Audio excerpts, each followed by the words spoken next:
The deadbolt clicked into place while I was still wearing my mother's funeral dress.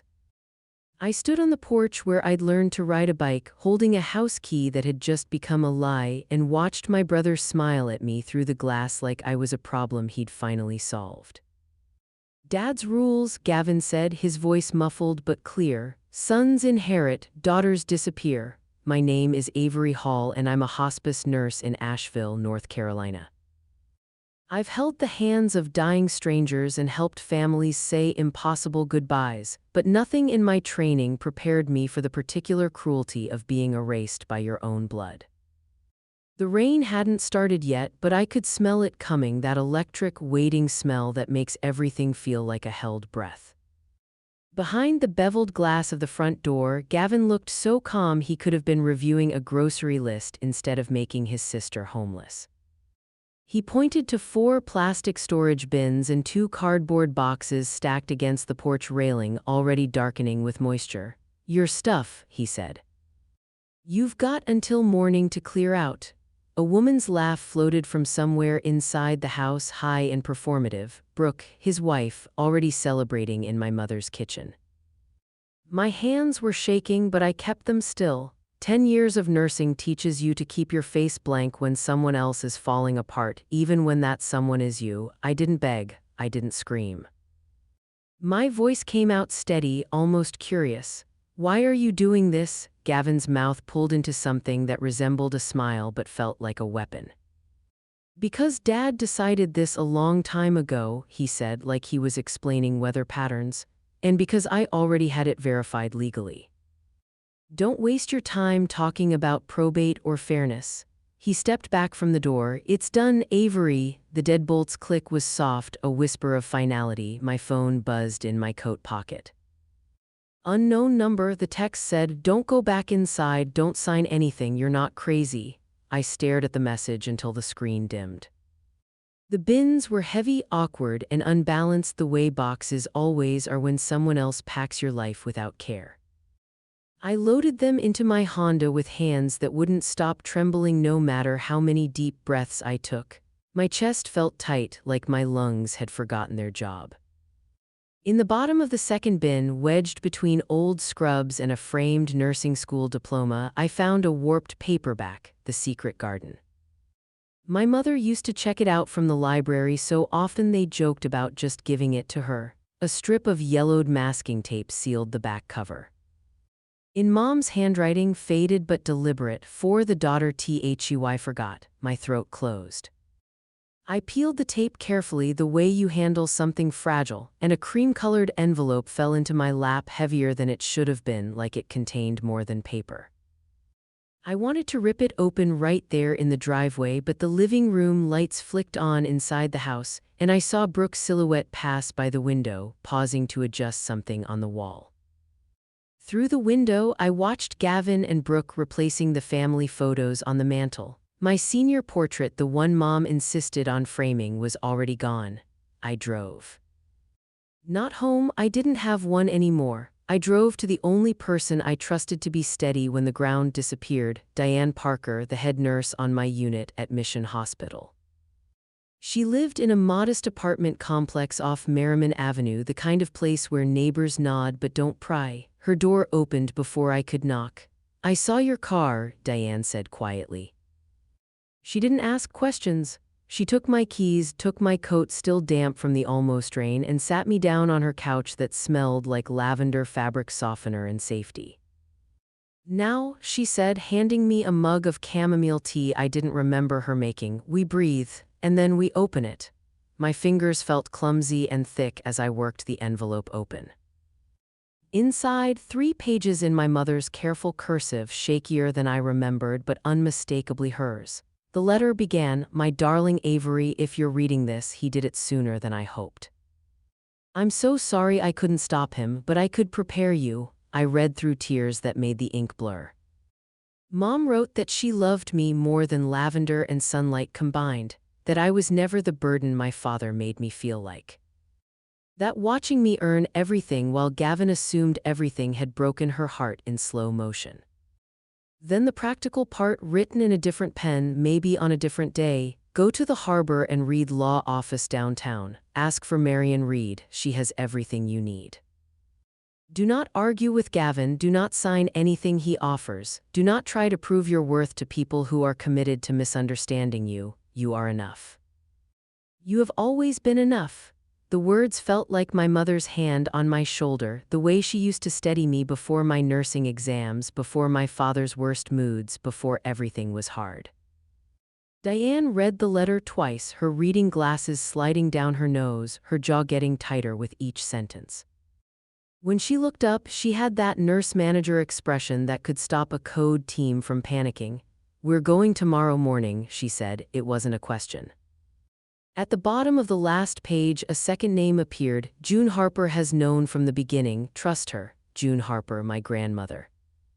I hadn't seen her in almost 3 years, not since my father made it clear that women who stirred up drama weren't welcome at family gatherings.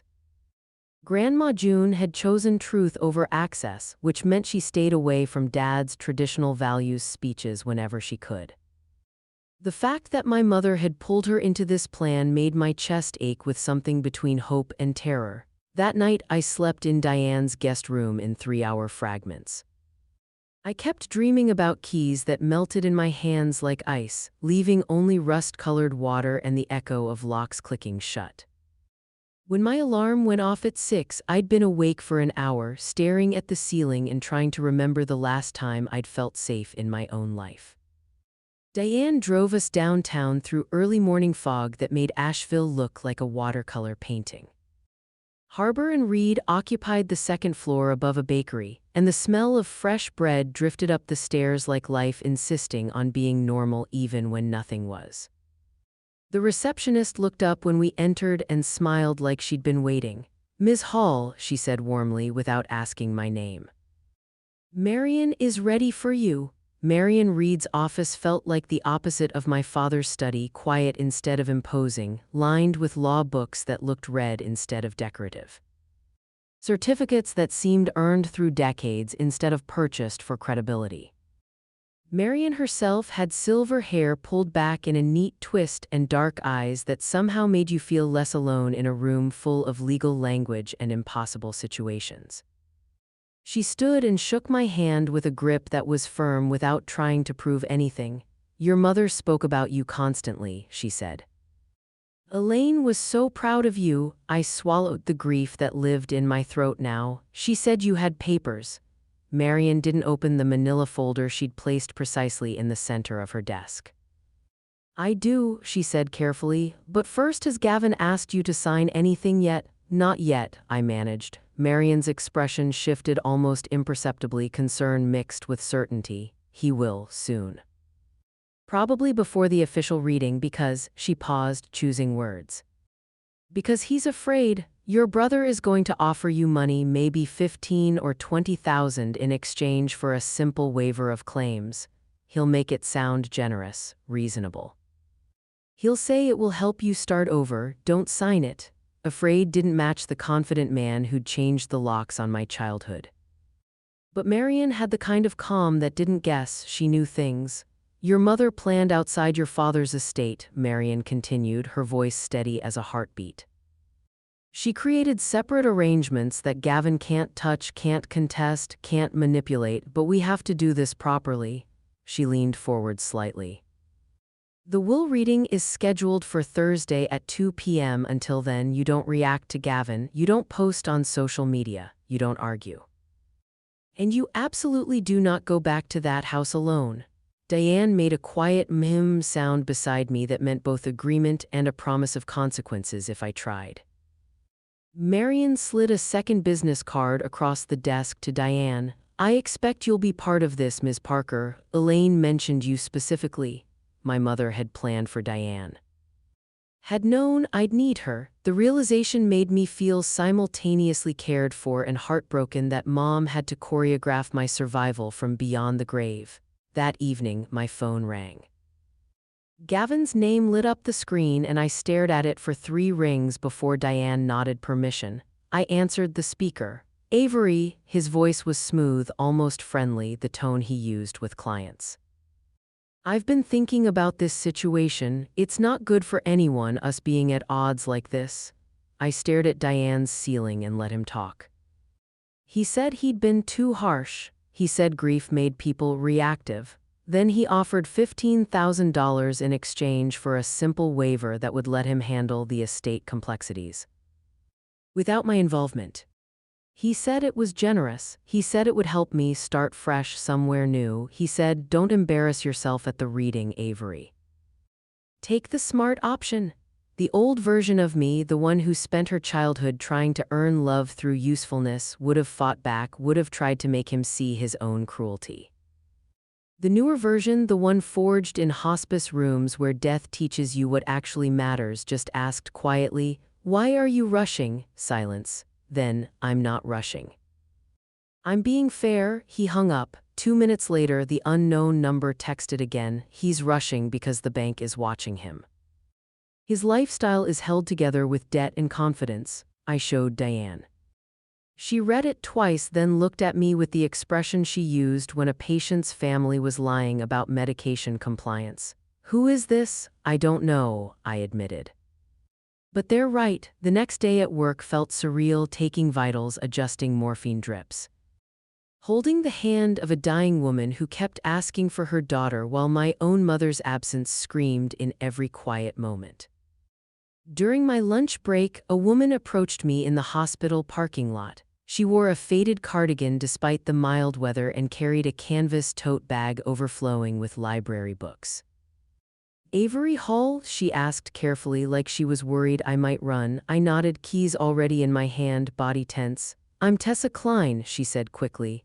"I was your mom's friend from the library book club." My shoulders dropped slightly. "You're the one texting me." Tessa exhaled, relieved I wasn't yelling or calling security. "Elaine asked me to keep an eye out for patterns," she said. The word patterns sounded clinical, protective. "And your brother is a pattern." She shifted the tote bag higher on her shoulder. "Brooke was at the library fundraiser last week. She was bragging, actually bragging about the inheritance finally saving their year." Tessa leaned closer, her voice dropping to a whisper even though the parking lot was nearly empty. "Your brother's entire lifestyle is debt, Avery. The house renovations, the cars, the country club membership, all of it is leveraged against money he didn't have yet." That night, my high school friend Melissa sent me a screenshot with the message. Is everything okay?" I clicked on it. Gavin's Facebook post from an hour earlier. "Sometimes family means setting boundaries, tired of freeloaders who think love equals entitlement. Finally choosing real family values over guilt. Blessed to have a partner who supports hard decisions."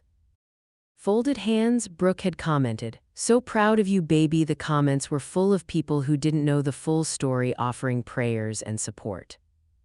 My face burned with humiliation even though I'd done nothing wrong. I felt exposed, vilified, erased. Diane read it over my shoulder and her jaw tightened. "This is exactly why Marion told you not to react," she said quietly. "He's building a public narrative where you're the problem. He wants you to look messy, emotional, unstable." I swallowed my rage like bitter medicine. At 10:47 p.m., Marion emailed me. Subject line: FYI, attached was a screenshot of a legal document draft. Gavin's lawyer was already using his Facebook post as evidence of my hostile behavior toward the family. Thursday arrived slowly and then all at once. 2 p.m. Harbor and Reed conference room, mahogany table polished to a mirror shine, water glasses sweating condensation onto cloth coasters. Neutral landscape paintings that were meant to be calming but felt like set dressing for confrontation. The air conditioning was too cold, or maybe that was just my nervous system finally giving up on pretending I was fine. Gavin sat across from me with one ankle crossed over his knee, his watch catching the light, some expensive brand I didn't recognize. His face was arranged in an expression of bored patience, like he was waiting for a delayed flight. Brooke sat beside him in a dress that probably cost more than my monthly rent, phone angled to catch the best light, always performing for an invisible audience. Marian sat at the head of the table with a younger associate positioned as witness. I sat with my hands folded in my lap so Gavin couldn't see them shaking. Then the door opened and Grandma June walked in. She was smaller than I remembered, leaning on a carved wooden cane, but her eyes were sharp as ever. She sat down next to me without a word, reached under the table and took my hand. She didn't let go. Marian's voice was calm and clear. "We are reading 2 wills today. Charles Hall's last will and testament and Elaine Hall's last will and testament." Brooke frowned, lowering her phone. "2, I thought everything was joint." "Not everything," Marian said simply. Gavin leaned back in his chair, confidence radiating from him like cologne. "Let's do Dad's first. That's the one that actually matters." Marian opened the first folder and began reading in that particular monotone lawyers use to drain emotion from life-altering information. My father's will was exactly what I'd expected: the business interests and most liquid accounts to Gavin. A smaller educational fund to me with conditions about responsible use and various stipulations about maintaining family legacy. Gavin's smile returned like someone had flipped a switch. He looked at me with something that might have been a pity if it wasn't so smug. "See," he said quietly, "take your little piece and move on. Don't make this harder than it needs to be." June's grip on my hand tightened until I felt my bones shift. Marian set down the first folder and picked up a second, noticeably thicker. "Now we address Elaine Hall's estate, which is separate, substantial, and specifically structured." Gavin actually laughed, sharp and dismissive. "Mom didn't have anything, she didn't work. Everything was Dad's." Marian slid a document across the table toward him. "Elaine updated her will 18 months ago during a period of full mental competency verified by 2 physicians. The signing was recorded and witnessed by 3 parties, none of whom have any financial interest in the outcome." Gavin's laugh died. "She was in cancer treatment. She was on medications." Marian placed a small USB drive on the table between them. Elaine anticipated that argument. "This contains the video recording of her signing, her competency evaluation, and her verbal confirmation that she was acting of her own free will." Brooke stopped scrolling through her phone. June's voice was quiet but carried weight. "Your mother wanted no ambiguity, Gavin. She'd seen enough of your father's games." Marian lifted a single handwritten page from the folder, holding it like it was sacred. "Before we proceed to the legal distribution, Elaine requested that I read a letter aloud. She wrote this specifically for this moment." Gavin waved his hand dismissively, but I noticed his jaw clench. "Great feelings. Can we just get to the actual?" Marian began reading. "To my children, I love you both. But love doesn't require blindness, and it certainly doesn't require enabling cruelty." The room went absolutely still. Marian continued in that steady, professional voice. "But the words were pure Mom talking about watching me work double shifts to pay for nursing school while Gavin defaulted on his 3rd business loan that Dad quietly covered. About how she'd made peace with her own powerlessness in the marriage but refused to let it define her legacy. About balance and protection and how her choices weren't revenge. These aren't punishments, Gavin, Marian read. They're consequences of choices you made before I ever got sick, and Avery, these aren't rewards. They're the safety net I should have built for you years ago. Brooke's mouth was a thin line. Gavin's knuckles were white against the table edge. Marian finished the letter and paused long enough for the emotional weight to settle like sediment. Gavin cleared his throat roughly. Okay, that's fine, doesn't change the house though. Dad's name was on first item, Marian interrupted smoothly, turning a page. The residential property at 18 Cedar Ridge Lane. Gavin's chin lifted. Dad's house. His name was on the deed. Marian slid a document across the polished table. Brooke's whisper was sharp enough to cut glass. Wait, you changed the locks on a house that wasn't even in your name. Gavin stared at the deed like it was written in a language he'd never learned. That's not, Dad would never agree to, June's voice was matter of fact. Your father signed the quitclaim deed 8 years ago. Elaine told him it was temporary for estate tax purposes. He never checked, he never actually cared enough to verify. The color drained from Gavin's face in a way that would have concerned me if he were my patient.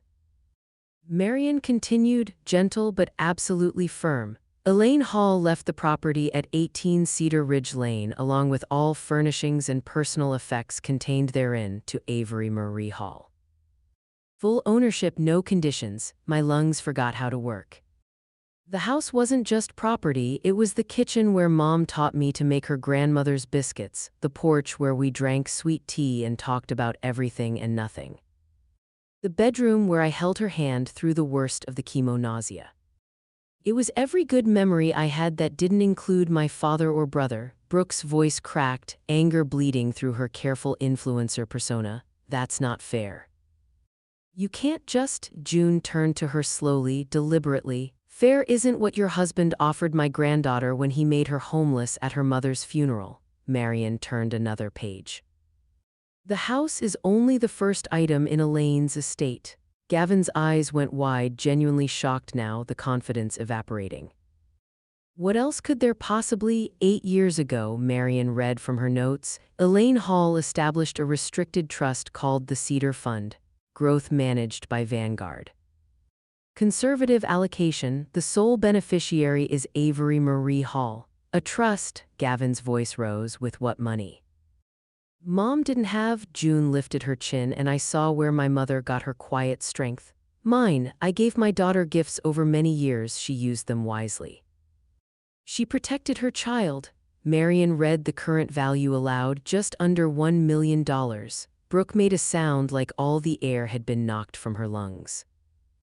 Gavin's hands curled into fists on the table. Dad didn't know about this. This is fraud, not his money, Marion said simply. Not his decision, not his business, perfectly legal. Completely beyond contest. Brooke grabbed Gavin's arm, her manicured nails digging in, her voice high and sharp. Gavin. Tell me you didn't promise the bank we'd pay off the equity loans with this inheritance money. Tell me you didn't. The word loans hit the table like a gavel. Brooke, Gavin's voice was strangled. Shut up, but Brooke was past caring about appearances. You said your parents' estate would fix everything. You said it was guaranteed money. You said. June tapped her cane once against the floor.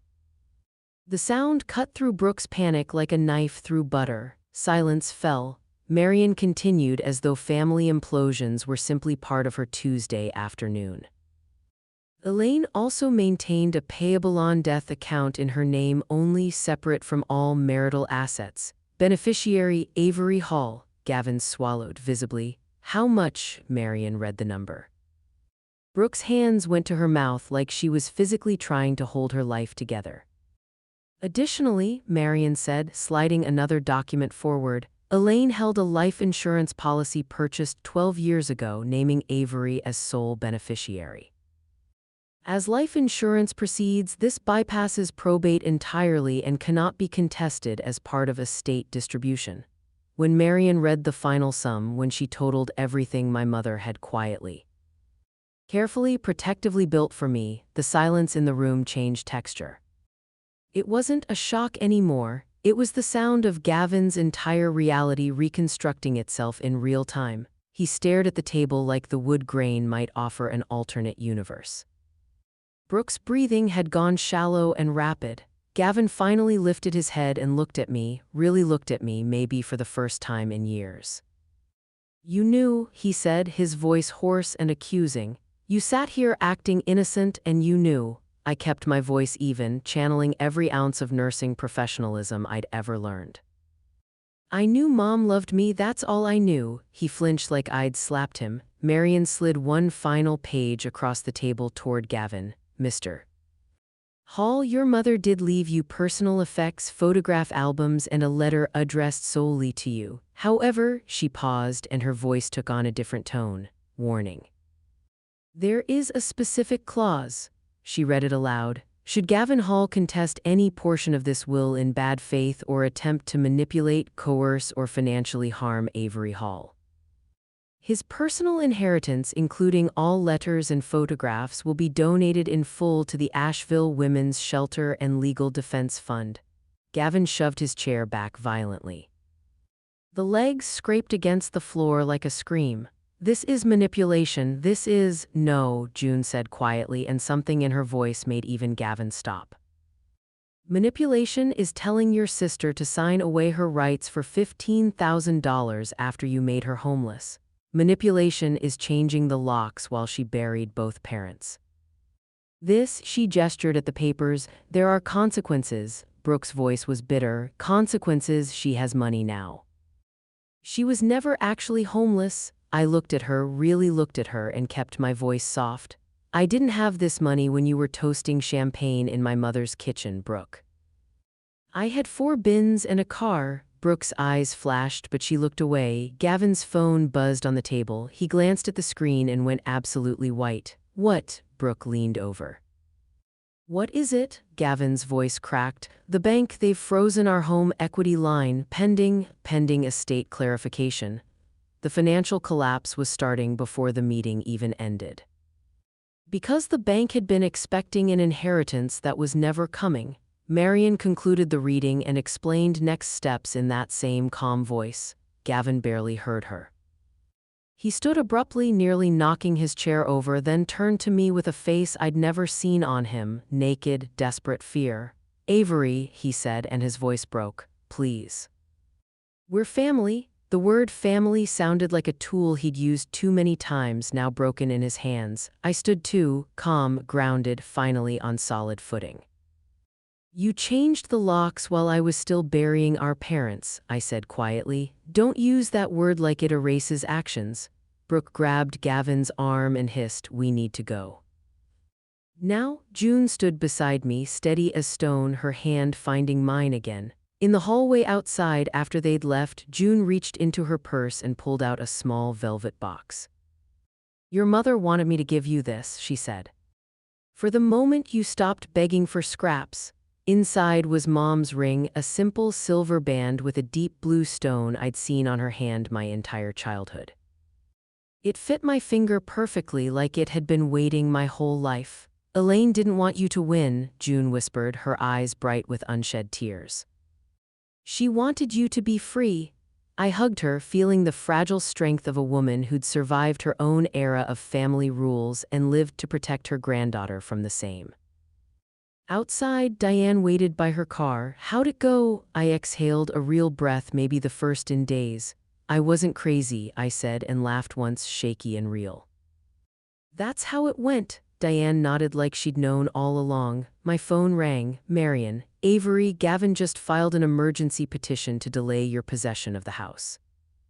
He's claiming he's been the primary caretaker of the property." My stomach dropped. "Can he do that?" "He can try." Marion's tone was measured.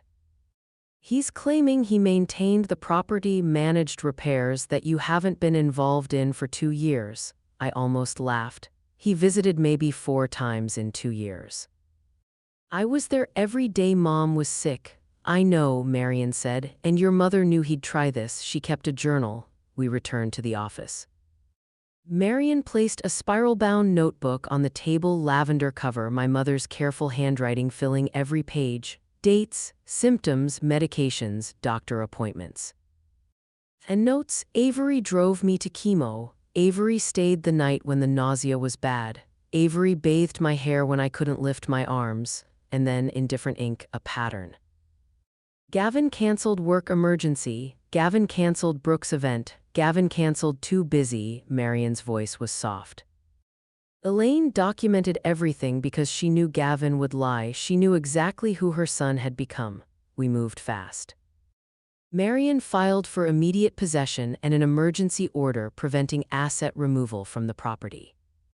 The next morning, I got an alert on my phone. A moving company had been scheduled to the Cedar Ridge house. Diane's eyes narrowed dangerously. "He's trying to empty it." Marion's associate sent an emergency notice. Any removal of property would constitute interference and trigger penalties.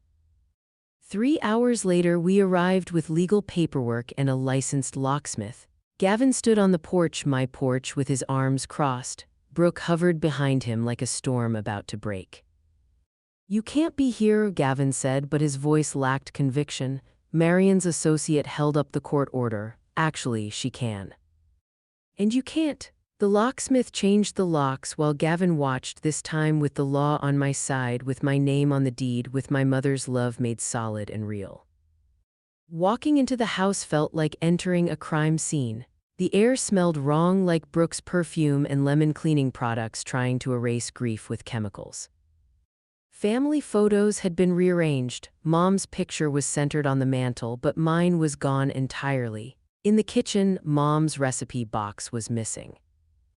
In the living room, her handmade quilt had vanished. In my childhood bedroom, my keepsake drawer was empty. "Where are my mother's things?" I demanded, my voice shaking. Gavin shrugged. "Packed. In storage." "We assumed you wouldn't want old junk cluttering up the place," Brooke added, her voice tight. "We were trying to help you start fresh." On my old desk, a sticky note in Brooke's bubbly handwriting. "Sell what you can, keep the good stuff." Two hearts. The note made me physically ill. But evidence is a strange comfort. You don't want it to exist, but once it does, you're grateful it can speak for you. Gavin finally admitted the storage location, a facility off Tunnel Road. Marion's associate immediately ordered an inventory and retrieval. That evening, Marion called again. "The storage unit is 3 months delinquent. It's scheduled for a public auction in 5 days. My heart stopped. "My mother's things will stop it," Marion said firmly. "But you need to prepare yourself. Some things may already be gone, and Gavin may claim items were gifts to him. We'll need proof of ownership for anything valuable. Proof, always proof." As if love doesn't count unless it's documented in triplicate, but my mother had known that too. In the hallway closet, I found a shoebox labeled in her handwriting, "For Avery when she's ready." Inside were photos I'd never seen, me as a baby in her arms, both of us laughing. Me in my high school cap and gown, her hand on my shoulder. Me in my nursing scrubs on my first day of work, her smile so proud it hurt to look at. At the bottom, another envelope. "Boundaries are not cruel, they care. If they take the recipe box, it's because they think your memories are negotiable. Prove them wrong," I showed Marion. She smiled, a real smile, not a lawyer smile. "Good, now we fight with paperwork, not pain." Marion filed a claim against the auction. The unit was placed on hold. 2 days later, we met the storage manager, a tired-looking man who clearly resented being pulled into family drama. The door rolled up and there it was, bins and boxes labeled in Brooke's neat handwriting, like she was organizing a garage sale instead of dismantling my mother's memory. I recognized Mom's quilt immediately, the one her grandmother had made that had covered me during every childhood illness. I pulled it out with shaking hands and buried my face in it. It smelled like lavender detergent, like home, like safety I thought I'd lost forever. In another box, the recipe cards. Relief hit so hard my knees buckled. Diane steadied me with a hand on my back. Inside the recipe box, tucked between Aunt Clara's biscuits and Sunday pot roast, a card that wasn't a recipe, Mom's handwriting. "If you found this, you got your hands back on what's yours. Good girl, now don't give it back." I laughed through tears, ugly crying in a storage unit that smelled like mildew and old cardboard, and tucked the card into my bag like a medal of honor. That week I met with a financial advisor Marion recommended. Her name was Patricia Chen, and she spoke plainly without condescension, treating me like a competent adult who'd just been handed unexpected resources. Not like a lottery winner who'd get dumb and spend it all. We paid off my student loans in full, $60,000 gone in a single transfer. I cried in her office. We set aside a year's salary in emergency funds. We kept the trust invested conservatively. We planned for the future I'd never let myself imagine. Patricia looked at me over her glasses. "The house, do you want to keep it?" I froze. The house felt like a museum full of beauty and pain, love and loss, memories that hurt to hold. Diane, who'd insisted on coming to every meeting, said gently, "You don't have to decide today." Patricia leaned back in her chair. "If you keep it empty, it will keep you stuck. Consider renting it until you're ready to decide. Let it be a home again, not a shrine." Renting felt practical but strange, like handing strangers the keys to my childhood. But practicality is a form of healing when your nervous system is exhausted. I toured the house with a property manager who talked about rental potential and market rates in a way that made the space feel less haunted. The first applicants were a young couple, Nina and Scott, both working in healthcare with two little daughters who whispered, "This room is huge," like they'd never seen space to breathe. Nina saw the lavender bed in the side yard and smiled. "My mom loved lavender too," she said softly. "She always said it was like protection, you know." Nina's eyes were gentle when she said, "We'll take care of it, I promise." Protection, the word followed me home. I watched them sign the lease and felt something unclench in my chest. The house would be filled with life again, with children's laughter and family dinners instead of arguments and grief. Then June called on a Sunday. "Brooke left," she said simply. "Filed for separation, took most of their remaining assets. She doesn't stay where the money runs out." I expected to feel vindicated. Instead, I just felt tired. "And Gavin?" I asked. June sighed. "He's renting a small apartment near the river, still working, quiet. The shine is gone." She paused. "He asked about you." My chest tightened. "What did you say?" I told him, "You're not a bank. And you're not a rehabilitation center," June added quietly. "He started telling people you stole his inheritance because he can't admit he built his entire life on debt and assumptions." A week later, my phone buzzed with a text from Gavin. "Can we talk?" "No lawyers, just us." I stared at it until my eyes blurred. Diane said, "You don't owe him access." Marion said, "If you choose to meet, public space only." June said, "Apologies without changed behavior are just manipulation with better vocabulary." I chose a coffee shop near the hospital, bright, busy, safe. Gavin arrived 5 minutes early, looking smaller somehow without the house and the watch and the confidence. He wore a plain jacket, his eyes caught on my ring, Mom's ring. "Grandma gave you that?" he said, almost accusatory. I didn't take the bait. "Why did you want to talk?" Gavin's voice was rough. "I didn't open Mom's letter after the reading. I was too angry. And I thought if I didn't read it, it wasn't real." That admission hurt worse than his cruelty had. "Anger is loud, avoidance is a quiet kind of violence. I opened it last night," he continued. "I'm sorry." The words were small, inadequate, but there. I didn't rush to comfort him. "What are you sorry for?" His jaw worked. "For changing the locks, for humiliating you." "For," he swallowed hard, "for telling you that you were nothing when you were the one who showed up. Every single day." He rubbed his palms on his jeans like he didn't know what to do with his hands. "I was panicking about the money," he said. "I thought I could fix everything with the inheritance. I thought," his voice dropped to a whisper, "I thought I deserved it, because Dad always told me I did, because being a son meant something that being a daughter didn't. And I never questioned it." There it was, the family disease named out loud. I felt sad, not for him, but for the person he could have become if he'd questioned those assumptions earlier. "I'm not going to punish you," I said steadily, "but I'm not going to rescue you either." Gavin's eyes filled, then hardened again, pride wrestling with shame. "So that's it? You get a house and a future and I get consequences?" "Yes," he exhaled shakily. "I don't know how to be a person without the guarantee." I didn't soften the truth, "Then learn, quietly. On your own time." Gavin leaned forward slightly. "Can you at least tell people online that I didn't actually steal from you? The comments are brutal and it's affecting my work." I realized he still wanted image management. Not repaired, not a relationship, just damage control. I shook my head. "I won't post anything about you, but I also won't lie to you." His mouth opened, closed. He nodded once, defeated. When he stood to leave, he paused. "One line from Mom's letter stuck with me," he said, voice cracking. "Entitlement is a hunger that never feels full." He looked at me. She was right. I didn't reach across the table. Didn't hug him, just said, "If you want a relationship someday, it will take time and consistency," and actually changed behavior. He left without arguing. That was the first respectful thing he'd done in years. My phone buzzed as the door closed behind him. Brooke had posted a public redemption narrative blaming Gavin for financial abuse and manipulation. The comments were vicious. I didn't read them all, I didn't need to. It was proof that people who live for appearances will always sell out whoever threatens their image. I went back to my life. I submitted my application for the nurse practitioner program, something I'd been planning to do someday for 5 years. I kept working part-time in hospice because that work mattered, because bearing witness to death teaches you how to live.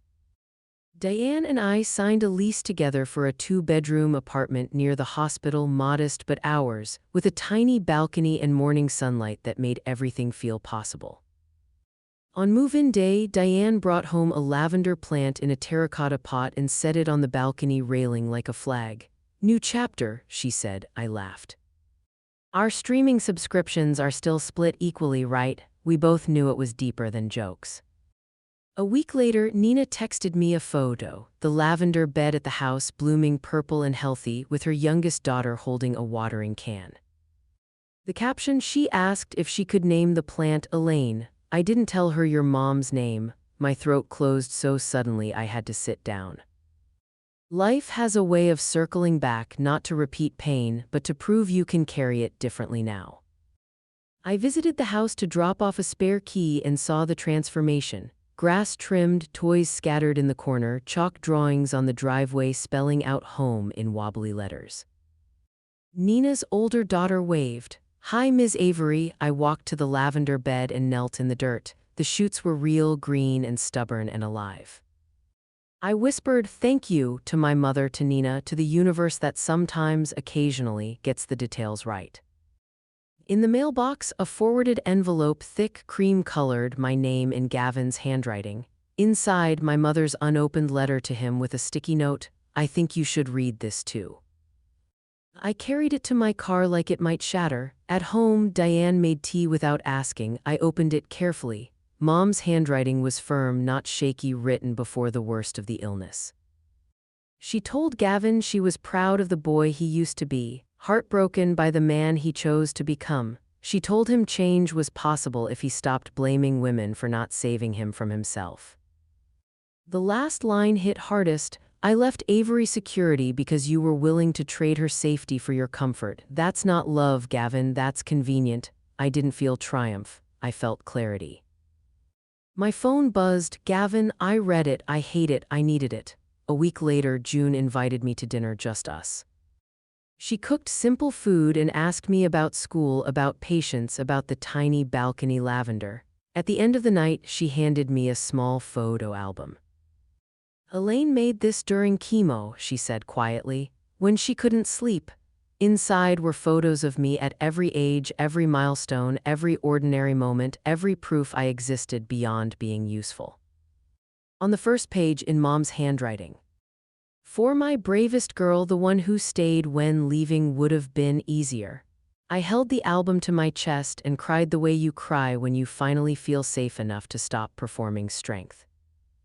June squeezed my shoulder. "Now live like she wanted, freely." Driving home, I realized the biggest inheritance wasn't money, it was permission to stop shrinking to make other people comfortable. Months passed. Gavin didn't become a villain or a saint. He became a man learning what he'd skipped: humility, accountability, the fact that consequences aren't punishment, they're education. He kept his job, downsized his life, stopped posting about family values and started posting nothing at all. We weren't close, we were cautious, and that was honest. The house stayed rented. Nina sent me photos sometimes, birthday parties in the backyard, the lavender bed expanding, life blooming in spaces that had held so much grief. I finished my first NP semester exhausted but proud. And for the first time in my life, I didn't feel guilty about being okay. I reached into my pocket and felt my key, the new one, cut fresh, mine. The key wasn't just metal anymore. It was proof I don't have to accept treatment I wouldn't give to someone else. I don't have to earn love. I don't have to be useful to be worthy. If someone only values you when you're useful, that isn't love, it's convenient wearing a family name. Choose boundaries, choose the truth, choose the life your younger self needs you to fight for. You are not required to set yourself on fire to keep people warm who wouldn't offer you a match if you were freezing. If it helped you even a little, please hit the like button, subscribe, and share it with someone who might need to hear that they're not alone. I'll see you in the next story.